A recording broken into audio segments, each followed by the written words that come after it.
I'm Robin Gonzalez, and I'm the president of Zia Learning, located in Chicago, Illinois.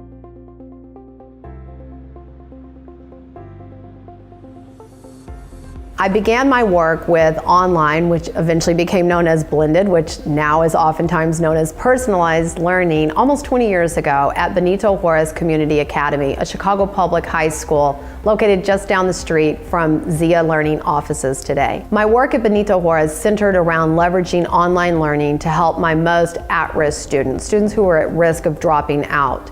They needed specific courses and specific programs in order to graduate on time, and the school simply couldn't provide everything they needed. So it was in many ways a logistic solution. It didn't take long for me to realize they were going to need a lot of support. And that's where blended learning comes from, the idea that students can take advantage of online or digital learning opportunities, but they're going to need face-to-face support in order to do well. My program was unique in so much as that blended learning had not yet been defined. It was happening in pockets here and there, but I don't think it quite had a name yet. The surprising thing is that year, we turned in the highest pass rates in the state of Illinois for online learning, and people began to ask, what's going on over there? From that experience, we built out a model, and it was all about making sure that there was a face-to-face teacher to support online learning, but specifically helping those teachers to understand what is your job in this new classroom. If my job isn't to be that sage on the stage, then what am I doing? And we realized early on, I'm facilitating learning.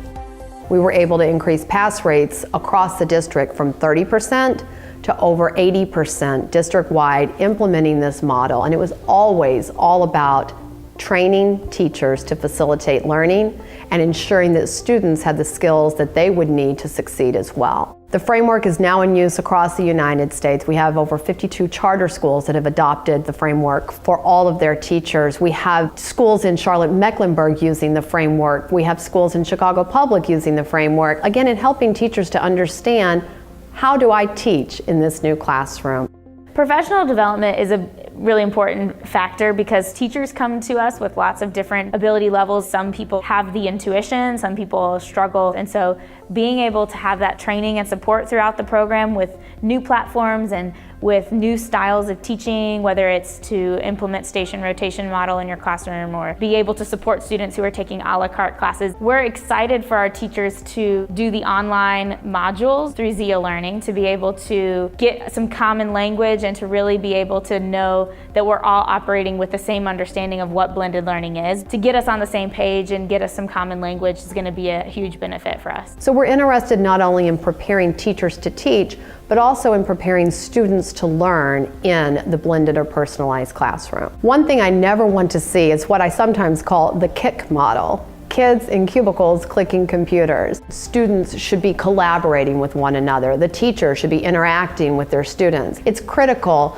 that we train teachers how to teach in this classroom and how to get kids out of those cubicles. I think a lot of people have the perception that we're going to turn our kids into office cubicle, learning machines. That's not the idea behind blended learning. Successful learners are not only going to be empowered by technology, but they have to be mature communicators that are going to be effective participants in group work and project-based learning. But at the same time, students may not have all the skills that they actually need to be successful in the 21st century classroom. They have the tech skills, and many people will say they know more about technology than their teacher, but do they actually have autonomous learning skills? Do they actually have time management, goal setting skills?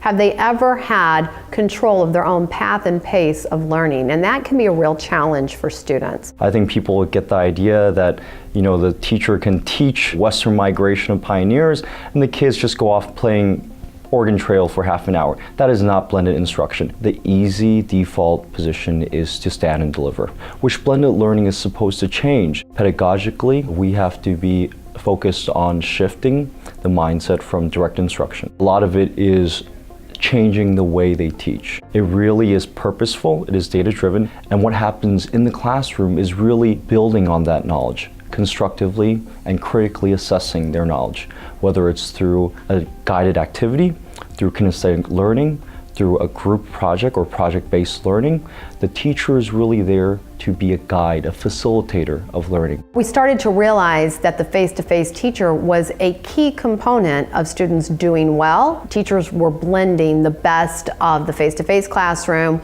with the online learning components, and essentially it freed them up. The teachers are no longer bound to the front of the classroom. They're no longer bound to the content and the delivery of content. Teachers are able to work with small groups of students, work with individual students, and personalize that learning experience. I'm able to do a little bit more one-on-one with students, and in that I can see where their deficits are, where they're having problems, where they're going wrong, especially in math. Knowing that and being able to kind of sit with them in a more intimate setting allows me to get to know them better and really see where I can help them the most. Blended learning enables me to build those relationships, because if I have a small group instruction versus teaching 35 kids at one time, we're able to talk and I'm able to get their point of view and I'm able to reflect as a teacher.